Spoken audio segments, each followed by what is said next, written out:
Welcome to Samba Samba. Enjoy the video. You start by closing the loop on automatic listening. Go to Settings and open Apps, then pick the Google app. Once inside, tap Assistant Settings and locate Voice Match or Hey Google. Turn off those toggles so the assistant stops responding to the hot word. Make sure to confirm any prompts. Some phones require disabling permissions or uninstalling updates. Once done, check by saying the wake words to verify the service no longer activates. Next, remove the microphone permission to block background listening.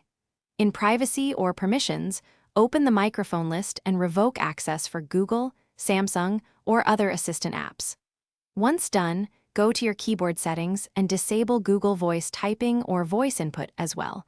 This prevents voice-triggered typing features.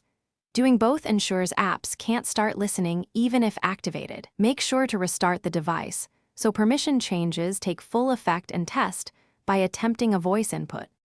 Finish by restarting your phone and testing whether voice commands still respond. If the assistant persists, go back to the Google app and uninstall updates or disable the app entirely. Some skins have a separate assistant app to disable. Make sure any third-party assistants are turned off too. If problems continue, clear the Google app cache and repeat permission revocations. Quick troubleshooting tip. Boot into safe mode to confirm whether a third-party app is re-enabling voice features. Thanks for watching. Consider subscribing if we helped you.